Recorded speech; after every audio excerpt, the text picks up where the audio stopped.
os presentes bem-vindos ao Estação. Estamos aqui em mais uma noite de debate-papo cultural, artístico, no Estação Noite Rio, esse espaço que está cada vez mais aberto a diferentes formas de arte. Tem cinema, tem fotografia, tem literatura, filosofia. Eu vou começar a noite de hoje com uma pequena retrospectiva, um flashback.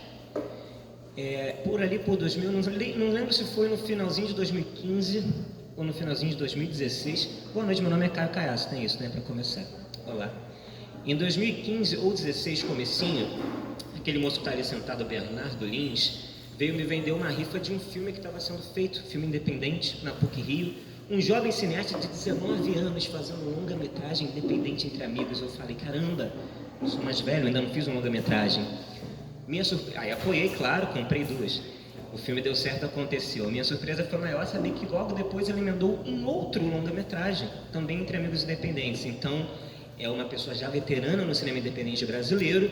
De lá pra cá, ele fez curtas, ele se formou em filosofia, ele começou um canal de filosofia no YouTube que hoje está com mais de 15 mil seguidores, ou seja, o cara é um youtuber e um influencer, né? É um influenciador virtual, presencial.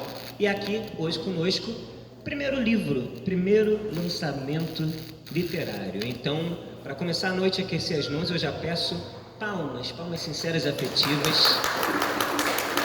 Matheus Benites. Matheus Benites em conversa, lançando seus contos pandêmicos. Então, já fiz aqui já te apresentei, já fiz aqui todo o retrospecto. A galera sabe que você já tem várias experiências, mas sempre audiovisual. Até o próprio canal de filosofia tem a parte audiovisual, de você fazer os vídeos e divulgar semanalmente. E agora, livro literário, escrita. Conta um pouco pra gente como que veio esse insight de, não, agora, páginas e não cenas. Boa noite, Matheus. Fale conosco. Boa noite. O Caio, ele é mestre em deixar os amigos assim sem jeito.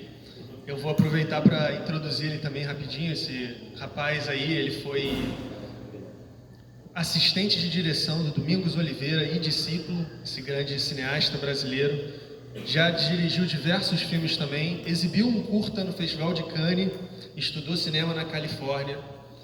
Então, temos uma coisa em comum. Temos em comum uma mesma universidade, mesmos amigos e uma mesma ansiedade, uma afobação para fazer arte. Então, bom, qual foi a pergunta mesmo? Eu queria só que você nos contasse esse momento que veio agora é o momento de fazer um livro. Agora eu vou começar nesse mundo literário, que tem um pouco a ver com essa ansiedade. Até bom você ter citado ela. Nós temos isso em comum também, essa ansiedade criativa do temos que fazer. Então, que eu me lembre, teve a ver com esse livro, né? Conte-nos. Bom, eu vou aproveitar que eu estou aqui fantasiado de escritor conhecido para fazer uma coisa, que é tirar um papel e ler. Carta de agradecimento, é um discurso de aceitação do prêmio, mas não tem prêmio. Na verdade, são algumas pequenas reflexões filosóficas em torno disso que ele perguntou, assim, de onde surgiu a ideia do livro e esse mergulho na literatura, assim. Eu vou tentar não entediar vocês, são algumas frases assim bem sucintas, é só o começo de uma reflexão. Eu escrevi para não esquecer na hora. Esse livro surgiu de um grande interesse por explorar a escrita literária e de uma necessidade de expressar, ou melhor, extirpar, como em uma catarse, certas coisas que eu senti e vivi durante a pandemia. O medo da contaminação, a angústia da duração do isolamento, a percepção alterada do tempo, do espaço, o luto pela morte de um pai. Assumi o compromisso de produzir uma reflexão e um registro histórico da pandemia através da ficção, de imbuir essas histórias de verossimilhança, pluralidade e profundidade filosófica. A pandemia trouxe à tona uma tensão entre natureza e cultura. Nossa cultura foi erigida a partir da crença na soberania do espírito sobre a matéria, da razão sobre a natureza. Agíamos como se a tecnologia tivesse nos tornado invulneráveis, O vírus mostrou que não. Mostrou que a natureza é soberana e que ainda somos seres frágeis, embora soberbos, que devem ser mais responsáveis. Então, essa foi a resposta. Surgiu mais ou menos por causa disso. Essa reflexão, essas frases fortíssimas não estão no livro. Não, escrevi hoje. Para este evento. Sim, que luxo, hein, senhores? Mas, então, você, antes da pandemia, você não pensava sequer em talvez um dia lançar um livro. Você é um diretor roteirista. Você não, embora você tenha adaptado um texto do Camus, você escreve seus textos, você escreve suas cenas. Então, você, de fato, escreve, você cria. Mas não para a literatura. Esse insight veio durante a pandemia? Sim, é muito recente, na verdade. Veio durante a pandemia, veio muito por conta dos traumas da pandemia, de tudo isso que eu falei agora, da questão com meu pai. Tem, inclusive, momentos aqui, né, em algumas das histórias, né, como, por exemplo, na primeira história, que é a história do coveiro, né, que se passa num cemitério, grande parte, e muitas das reflexões do coveiro muitas das cenas dessa história vieram da minha experiência, tanto no funeral dele e também de um tio meu que também nós perdemos durante a pandemia, né? No caso, o tio não foi para a Covid, mas o meu pai foi para a Covid, né? E foi bem perto da vacina, bem perto de quando ele poderia se vacinar, em 2021. Então, isso aumentou ainda mais a frustração, né? E eu nunca tinha pensado, né? Eu sempre gostei de estudar filosofia, eu sempre li muito, assim, autores pesados, sabe? Que falam sobre a morte, mas sempre com um distanciamento, né? De conforto, assim. Eu nunca tinha encarado a morte cara a cara, assim. Eu nunca tinha constatado, né? A fragilidade da nossa condição e como que o imprevisível pode sempre levar uma pessoa da existência quando se menos espera, né? E eu acho que a arte, ela acaba sendo sempre uma consolação para essas experiências difíceis, mas eu queria que fosse mais que isso. Eu queria que fosse mesmo um livro que tivesse esse compromisso histórico, que ficasse de registro de quem realmente viveu a pandemia e que não deixasse ela cair na banalização ou no esquecimento para as próximas gerações, assim. Então, eu até me arrependo de não ter feito mais histórias agora, né? Eu achei que ficou bem curto, mas foi a minha primeira experiência literária, eu não sabia como é que ia ficar no livro. Se eu pudesse, teria feito mais.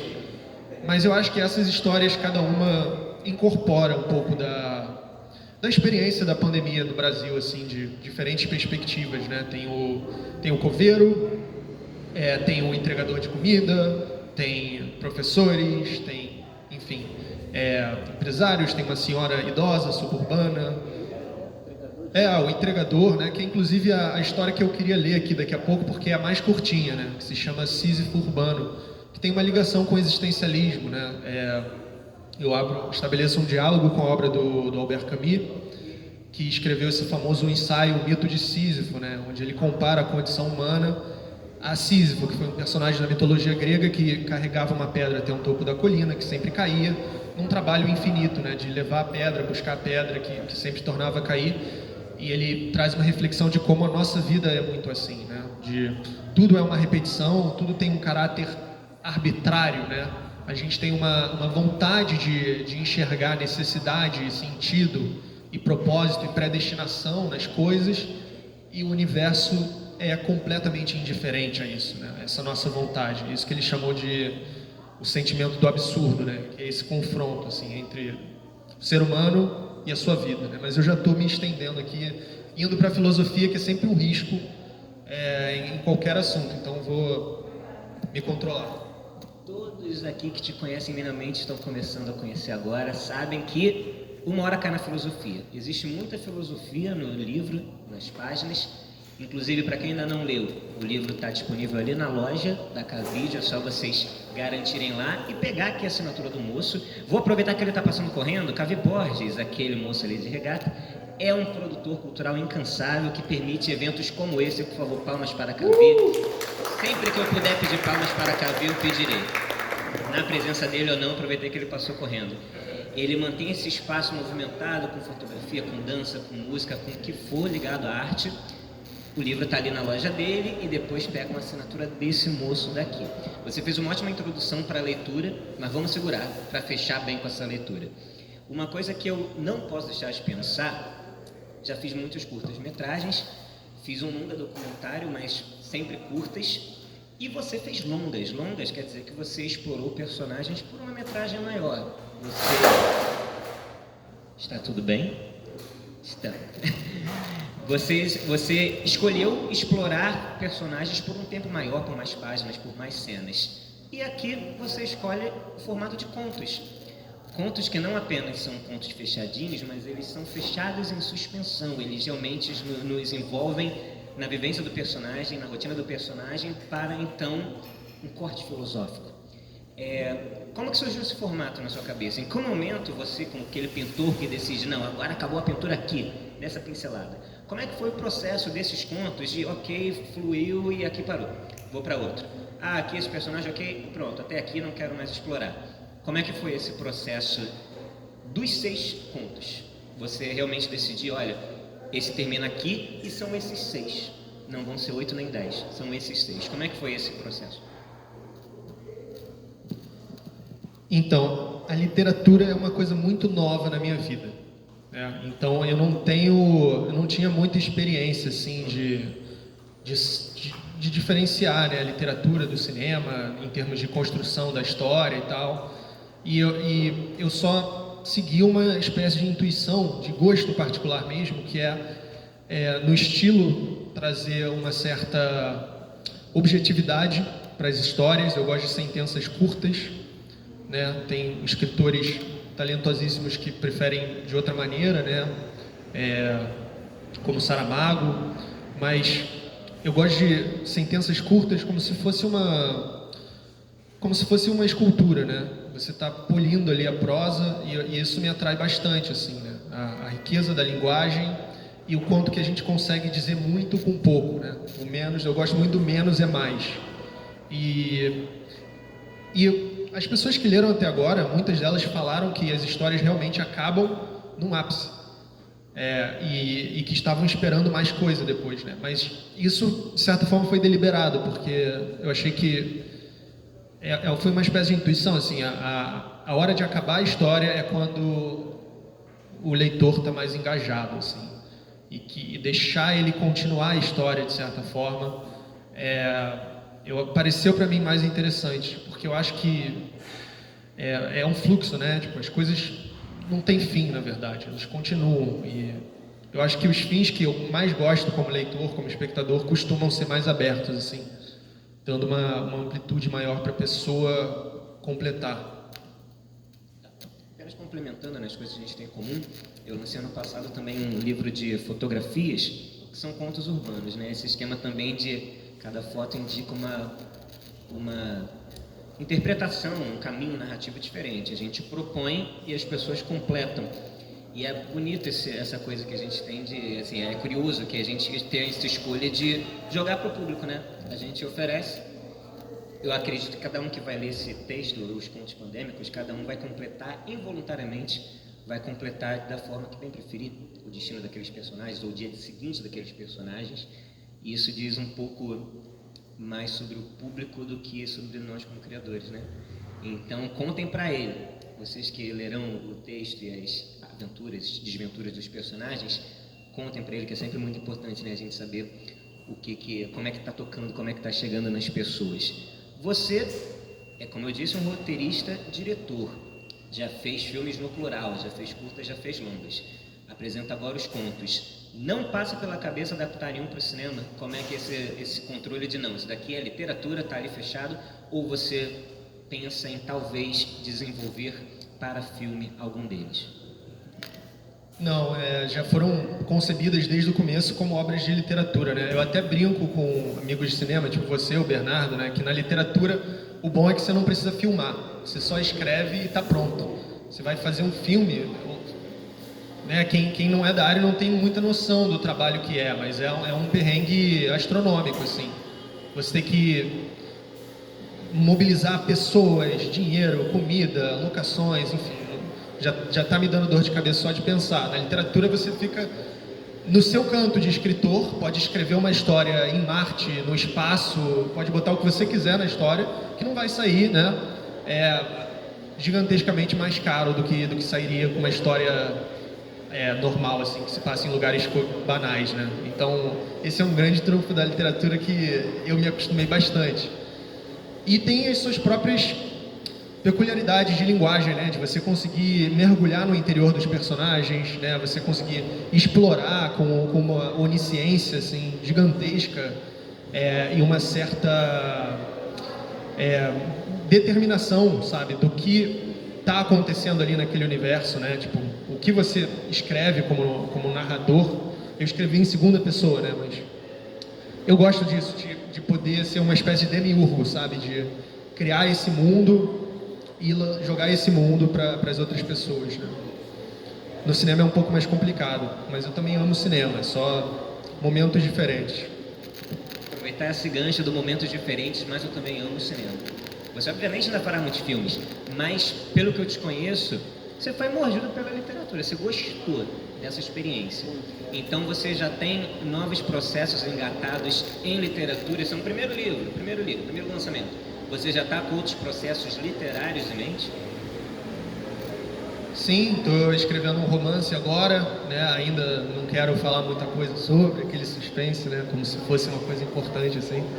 Mas já estou escrevendo uma história mais longa, né? Estou aprendendo muito também, entrando em contato com outros amigos escritores, né? Como o Ronaldo, que está ali atrás, é um grande romancista também, jovem, está me ajudando bastante a conhecer mais desse mundo da literatura. E vai vir uma história única e maior por aí no futuro próximo.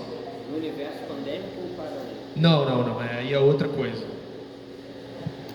A tua carreira, e aí eu vou botar aqui roteiros, vou botar livros, tudo que você cria tem um toque muito forte da filosofia. A filosofia está muito presente em tudo que você faz e contagia. Eu te conheci como cineasta, eu te conheci como o garoto lá independente, referências específicas. De repente, formação em filosofia, um canal com 15 mil seguidores, influenciador digital nesse meio, cursos de filosofia. Em qual momento que a filosofia de fato surgiu na sua vida com esse protagonismo maior e você pensou, ok, calma, preciso me aprofundar e mergulhar nesse universo? Porque é um universo muito presente na sua vida. É algo além, foi para além do gosto e da paixão. Você não é um cara que gosta de ler sobre filosofia. Você foi no túmulo do Nietzsche. Não é qualquer um que vai no túmulo do Nietzsche. Você fez uma viagem guiada por essa paixão pela filosofia. Então, conte-nos, como é que a filosofia te abraçou com esse abraço tão forte? Eu vou dar uma resposta piegas. Eu acho que a filosofia sempre esteve em mim. Só descobri. Mas eu estava até conversando com o Pietro ali antes, né, que ele segue o canal, e ele está fazendo cinema na mesma universidade que a gente. Eu falei, foi assim que eu conheci de verdade a filosofia, não foi na escola, né, foi na aula de História do Pensamento. Aí eu comecei a ler o Nietzsche, Platão, e eu não consegui mais desgrudar, sabe? Em paralelo eu estava lendo muito mais filosofia do que cinema. Tem alguma coisa errada, né? Nos roteiros está aparecendo muito mais filosofia do que outra coisa. Tem alguma coisa aí. Aí surgiu o canal também, espontaneamente, antes de eu entrar no mestrado, né? Já estava dando aula de filosofia na internet. E aí veio o mestrado e agora o resto já sabe. Mas é isso. Eu acho que tudo que eu faço tem uma dimensão que leva para esse lado filosófico. Eu acho que a dimensão, assim, mais importante das coisas, assim, sabe? Em termos de dramaturgia, sabe? Eu sei que tem gente que vai discordar disso, mas eu acho que um bom escritor, ele tem uma visão de mundo, sabe? E uma obra de arte, ela não é tão diferente assim de uma obra do pensamento, né? São outros caminhos, outro meio de expressão, mas também é a expressão de uma visão de mundo, né? Esse livro veio depois da sua viagem, né? Você, quando fez a viagem, ainda não pensava em escrever. Essa viagem de busca pelos ídolos, de busca por esses pensadores, ela te guiou em novas descobertas artísticas. A partir dela, você veio algum insight para além do livro? Essa viagem com envolvente e decisiva foi essa viagem, que não é uma viagem, diria, só a lazer, né? Você estava também ali numa busca interna, mas uma busca. Fale um pouco dessas descobertas no caminho, ou o que ela deixou de aberto para agora, talvez você ainda esteja descobrindo.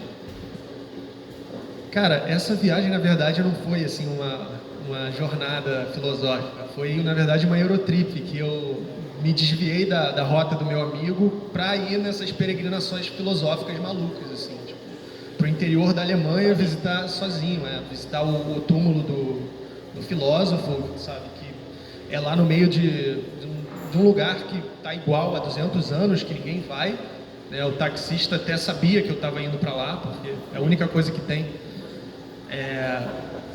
E o cara do museu até ficou surpreso, assim, você tá aqui sabe, você veio para isso. Então, foi isso, eu não descobri nada de novo, na viagem eu escrevi um diário da viagem, e isso me aproximou mais da escrita, assim, sabe, de observar as coisas, de escrever sobre o mundo, botar no papel. Percebi que não é só com a câmera que a gente consegue traduzir as coisas. E eu achei isso muito maneiro. Sabemos então que no futuro próximo, depois de ganhar as devidas quiquitos e palmas de ouro, virá aí um inédito diário de viagem, que está escrito, que foi escrito. Aí é mais pessoal, é espólio. A obra do espólio. Mas sobre, ainda, esse aspecto, você comentou em algum momento que você decidiu ir até lá, até a cidadezinha específica, até o túmulo do filósofo determinado. Isso é uma coisa que você tem desde sempre. Desde que eu me surpreendi, você sendo um jovem de 19 anos, bancando um longa-metragem entre amigos, fazendo o filme acontecer, o filme saiu, o filme foi exibido em tela de cinema, o filme ficou no Cinemateca do Mundo, né? O seu segundo longa ficou na Cinemateca do Mundo, a programação. Então você é um cara movido por esse impulso criativo, mas concretiza. Você, de fato, faz as paradas acontecerem. Você é o cara que no momento em que se decide a filmar um roteiro, você faz um longa, você vai para uma cidade do interior com uma equipe reduzida fazer um filme lá, agora esse inspirado no caminho, que você pode falar um pouco mais sobre, mas você nem lembrava, é uma coisa tão banal para ele, tão comum, mas não é comum, porque você de fato, você levou uma equipe para uma cidadezinha isolada e fez um filme acontecer. Você botou na cabeça que ia fazer um livro e o livro está aqui diante de nós. Como é que foi esse processo do tempo? Qual foi o tempo desde que você decidiu fazer o livro e ele está aqui agora diante de quem quiser comprar? Qual foi esse tempo? O que você tem descoberto sobre esse novo mundo editorial, que é totalmente diferente do mundo do cinema, acredito que da filosofia também. Como é que foi esse tempo, desde que decidiu até agora o lançamento? Foi tudo bem rápido, na verdade, porque, né, eu sou meio afobado, ansioso, e as histórias ficaram prontas rápidas, mandei para alguns leitores e aí já queria publicar, né? Como eu falei, se eu pudesse eu teria escrito mais histórias hoje, né? Tem até 2 outras ideias que eu queria ter trabalhado aqui, mas que só surgiram agora, perto do lançamento, né? Mas então foi isso aí. Teve um longo processo, porque eu descobri que o livro, embora seja diferente do cinema nesse aspecto de produção, ele tem o seu trabalho também, sabe? Fica um bom tempo na revisão, diagramação, capa, sabe? Vai e-mail para cá, e-mail para lá. Então não é de uma hora para outra, sabe? Depois que você determina que está pronto, pode esperar aí mais uns 6 meses, algo assim, até o livro sair. Então aí nesse meio tempo eu já comecei a esboçar as ideias do romance que eu estou escrevendo agora. E foi isso, e foquei nos outros trabalhos, né? E o curta-metragem que ele mencionou é a adaptação de um conto do Camus, que se passa no Brasil. É inédito, a gente quer exibir aqui, inclusive, em breve. E é isso, é uma história fantástica também. Quem quiser ler a história original, está na coletânea O Exílio e o Reino. Uma história de um grande filósofo e escritor que veio ao Brasil e falou sobre o Brasil, mas pouca gente conhece. Aí a gente gravou lá na cidade de Iguape, que é uma cidade no litoral de São Paulo, muito tradicional.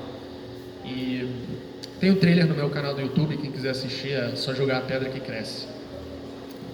Vou aproveitar essa deixa, inclusive, você que está aí passando na estação, você que está não entendendo, eita, o que é isso? É peça interativa? Não, é um debate gratuito, podem vir, podem se aproximar. Estamos aqui hoje com o Matheus Benites, um jovem escritor, cineasta agora, se lançando também no mundo editorial. Se aproximem, fiquem à vontade. E aproveitando essa deixa do canal do YouTube, quem quiser ver seu trabalho não apenas no YouTube, mas também os filmes, como é que as pessoas chegam até seus filmes? Existe algum site, algum streaming, algum link, te seguir, pedir direto um link pela DM? Como é que as pessoas fazem para ver sua obra no mundo? Então, os curtas estão no canal do YouTube abertos, menos o novo, né, que a gente quer exibir ainda e tal. E os longas, no momento, eles não estão em nenhum streaming, em nenhum lugar. Pode entrar em contato comigo pelo Instagram.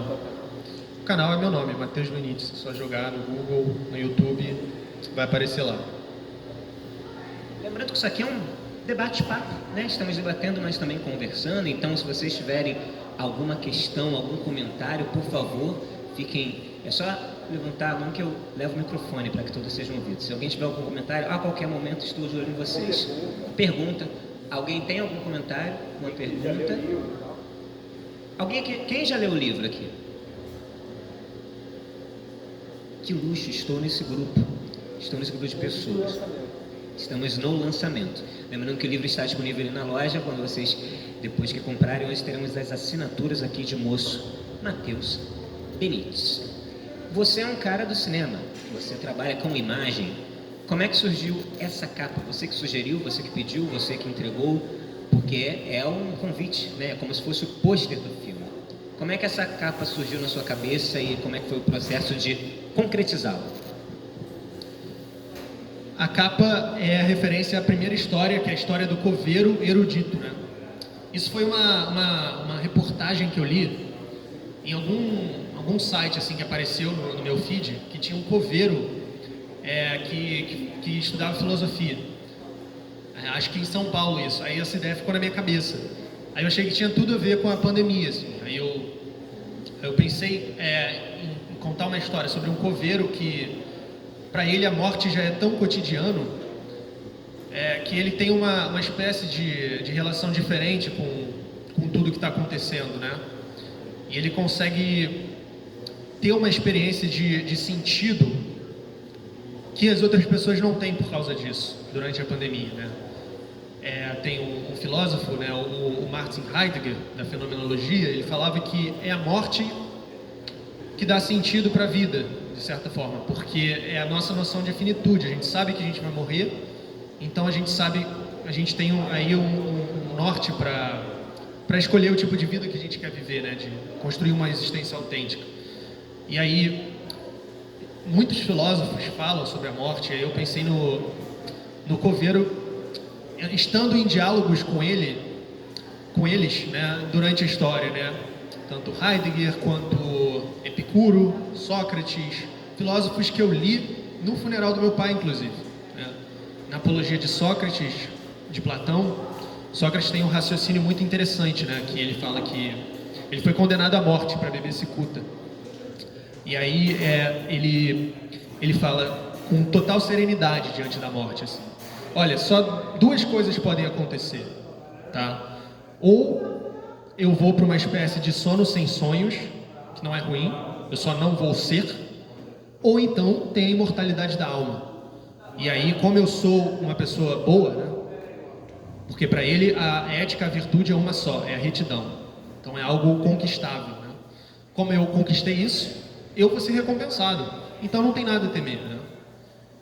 Embora eu seja um cara mais eclético, mais da filosofia moderna, assim, isso me deu bastante força, assim, essas reflexões no período, assim, da morte do meu pai, que era alguém com quem eu conversava muito sobre filosofia também. E aí, essa história para mim foi a que devia estar na capa, né? E aí esse personagem, ele me chama muita atenção, assim. É muito difícil escolher uma capa, né? Especialmente quando são várias histórias, mas você tem que fazer essa escolha, né? Então é uma escolha. Eu acho que é uma escolha satisfatória, assim. E eu gostei do desenho, né? Foi a editora que fez tudo. Eu só disse como eu queria. Você dirigiu e eles fizeram. Isso. Esse detalhe dos filósofos citados, não apenas filósofos, mas as referências citadas, é um livro que pode parecer pequeno, mas ele é muito vasto em referências e citações. E é muito rico, muito incrível quando a gente lê um livro, vê um filme e aprende através dele. Isso alimenta a nossa imaginação e curiosidade. Eu até comentei com você que eu lia um pouco com o Google aberto, porque tem algumas citações específicas de filósofos que eu vou querer ler mais um pouco sobre esse cara. Epicuro. Eu acho que eu nunca tinha lido um livro que cita Epicuro. Aí eu fiquei, quem é este cara? Quem é este homem? Não, mas assim, citado num livro de contos não é uma coisa habitual. Não da maneira que você cita e instiga a curiosidade.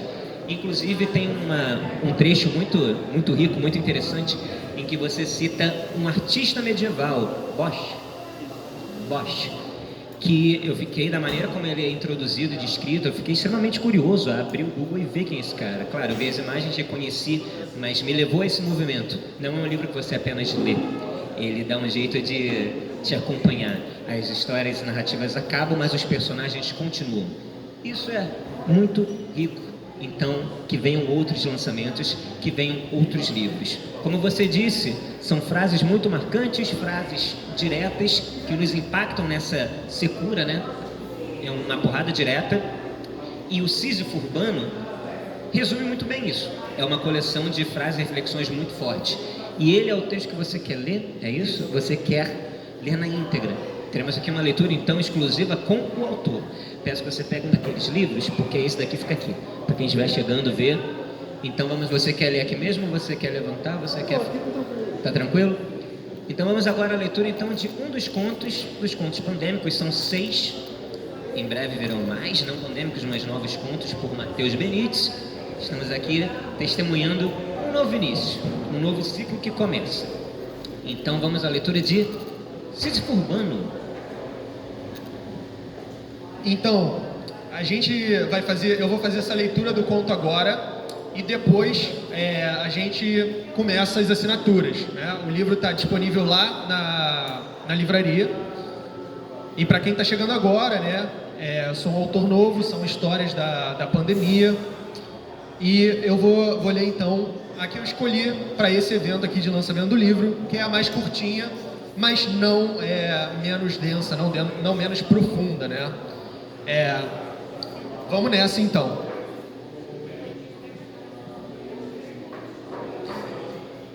João era como Sísifo, mas não sabia disso. Ele não tinha tempo para ler mitologia grega. Com a pesada marmita quadricular sobre suas costas, atravessava o dia e a cidade pedalando, acumulando mais cansaço que gorjetas. A remuneração era baixa, mas ele pensava que estava em suas mãos compensar esse problema. Quanto mais corridas fizesse, melhor.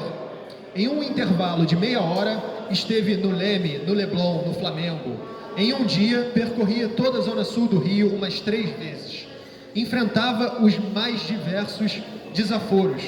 Alguns clientes reclamavam da comida fria, muito embora ele tivesse chegado no endereço em pouquíssimo tempo. Outros se queixavam do fato da máquina rejeitar seus cartões de crédito. Em sua atitude, pareciam culpar João. Os riscos de atropelamento eram altos, mas a fé nos pedais era maior ainda. João ultrapassava carros, metia-se em calçadas pequenas e forjava atalhos. Certa vez o jovem entregador se perdeu em um condomínio de luxo, demorando uns 17 minutos para ir da portaria até o apartamento do morador, que reclamou por ter perdido seu tempo preso, esperando o delivery chegar em um dia tarefado. No corredor atrás dele, uma mulher de lingerie passou do quarto ao banheiro, esperando que não fosse notada por João, mas foi. O homem tinha outros planos e João, com sua demora, atrasou tudo. No fim da jornada, enquanto subia o morro levando a bicicleta e seu cansaço, João lembrou da cena e sorriu. Rosane, a mãe viúva e aposentada, morava com ele na laje. As economias nunca eram o suficiente para uma mudança de vida. Assim como um animal, João vivia no presente, sem planos, sem futuro e sem angústias. Certa tarde, na esquina de um restaurante para o qual trabalhava, João, que terminava seu almoço, prestou atenção na conversa de outros 2 entregadores. Esse ano eu vou tirar férias em Búzios, disse um. E depois? Perguntou o outro. Depois eu vou juntar para comprar o meu apartamento. Vai ter que trabalhar muito, hein? E depois? Depois? Sei lá. Depois eu vou planejar meu casamento. E depois? Filhos? Acho que sim. Vamos ver. E depois dos filhos? O homem riu, percebendo que o colega estava tirando sarro dele. O colégio. Meus filhos vão estudar em colégio bom, respondeu sorrindo. Terminado seu almoço, João jogou no lixo a cumbuca de papel laminado em que comera e montou em sua bicicleta, mas não conseguiu sair do lugar. Pensamentos inéditos invadiam sua cabeça. Deu-se conta do caráter arbitrário de sua existência e do componente de contingência das circunstâncias de sua vida. João era filho de Rosane e não de Cláudia. Nascido negro e não branco, pobre e não rico, no Rio de Janeiro e não em Amsterdã, trabalhando como entregador e não advogado, sendo um jovem do século XXI e não do XVII. Amanhã, João se levantaria e repetiria o dia da véspera, igual a todos os outros dias. Iria talvez para Botafogo e não para Gávea, mas que diferença fazia? João era como um autômato. E qual era o propósito disso tudo? Por que pedalar o dia todo? Apenas para poder continuar pedalando. João pedalou. As pessoas não saíam de casa e, assim, a demanda por comidas na porta do elevador só aumentava. Se ele pudesse dobrar suas entregas, sua mãe poderia viver um pouco mais confortável no mês seguinte. Deitado para dormir, aquelas questões não saíam de sua cabeça. Há uma semana estava pedalando, da manhã até a noite, sem motivação nenhuma. João se indagou se estaria em depressão, sem mesmo saber exatamente o que era isso. Mas ele não podia ter depressão, porque era preciso trabalhar. E então, João continuou pedalando. Alguns dias depois, porém, resolveu pedalar sem destino. Ignorou o mapa do aplicativo do celular, não buscou mais pacotes de entrega e, em vez disso, foi até a Pedra do Arpoador. O sol estava se pondo e João assistiu da praia, saudando a liberdade que jamais havia experimentado e que, no fundo, o assustava. Era uma quarta-feira. Belas mulheres, gringos e coroas se exibiam instalados na areia, feito ilhas. Eles tinham tempo. João começou a rir e sentiu um impulso de correr até o mar e simplesmente nadar. A água estava fria, mas seu novo espírito era inabalável pelas sensações do corpo. Ele podia fazer o que bem entendesse. Boiou na água, boiou nas águas de Ipanema e contemplou as primeiras estrelas do céu carioca. Perdeu a noção do tempo e só saiu da água quando lembrou de sua bicicleta. Mas a mesma não estava mais onde ele havia deixado. Em sua euforia, não tinha se dado ao trabalho de prendê-la com um cadeado. A bicicleta, a camisa, o celular, a marmita, o cadeado e os tênis foram todos levados. Os primeiros instantes foram de desespero e xingamentos ao vento. Mas depois João constatou que, por mais que não quisesse, estava mais livre do que nunca. Amanhã talvez desempregado, mas hoje livre. Mas em que mundo estaria sua cabeça? Além de si mesmo, João ainda precisava sustentar sua mãe. Com o corpo congelando e se sentindo estúpido, João caminhou pela orla resignado e impotente. Eventualmente, precisaria recuperar sua bicicleta.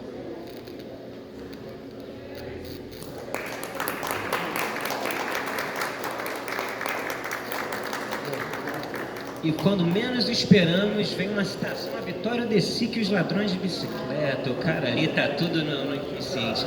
Então nós temos aqui diante de nós um pesquisador inquieto, um pensador constante, que vai lá no túmulo do Nietzsche, viaja pela Europa, mas traz personagens inseridos na realidade brasileira, personagens que se perdem no condomínio de Luz da Barra, personagens que boiam nas águas de Ipanema.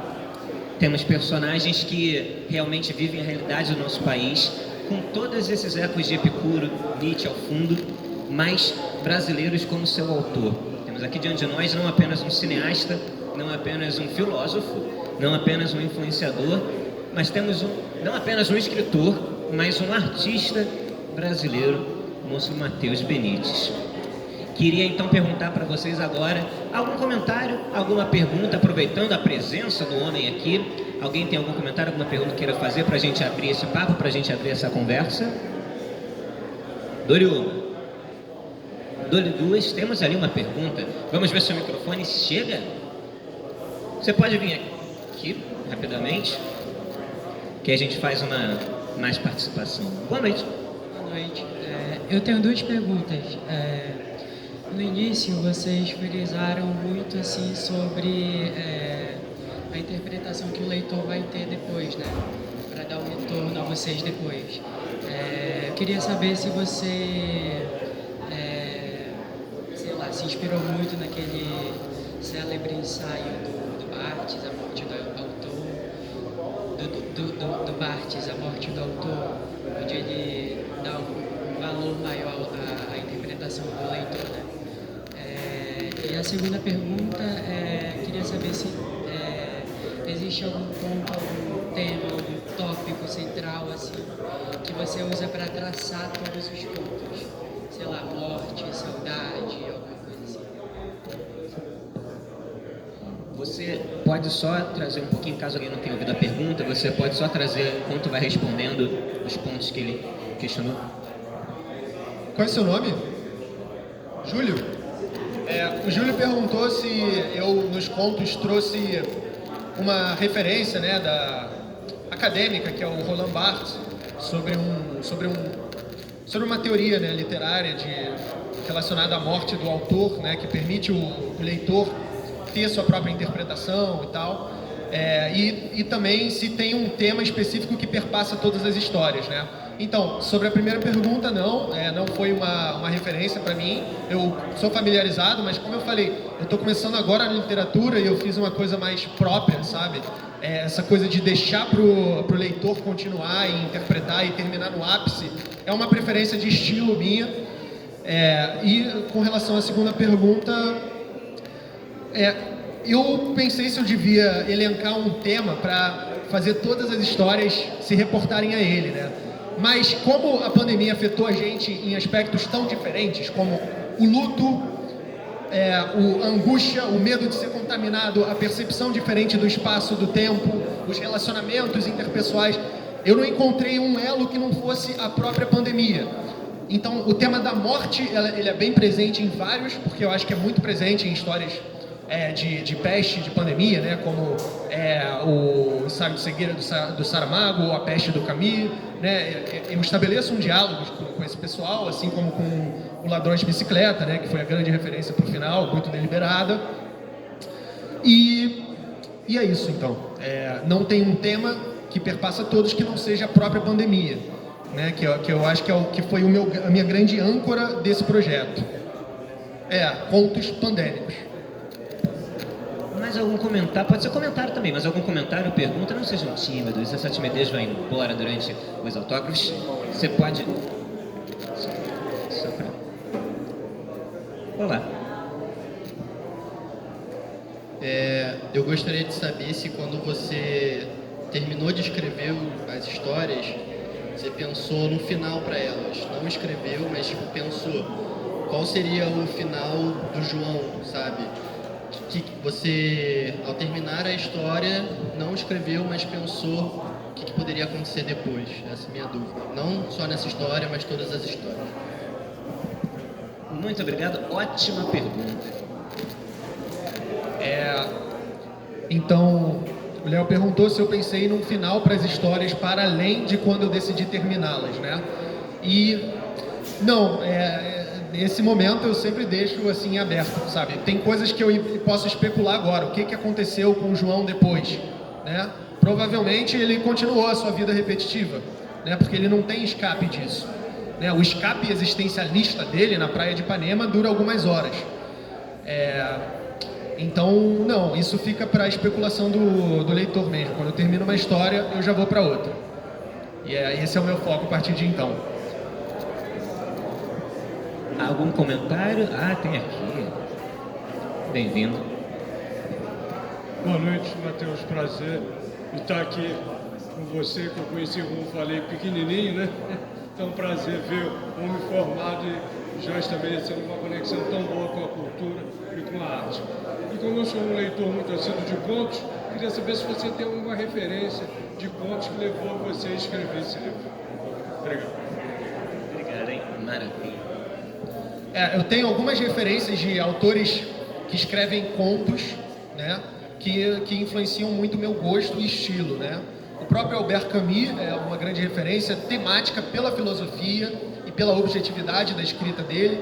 Ele consegue dizer muito, ser muito poético numa prosa muito precisa. Também o Borges, né, que é um grande escritor argentino, muito filosófico, né? Com ficções, com Aleph. Alguns dos maiores contos estão ali.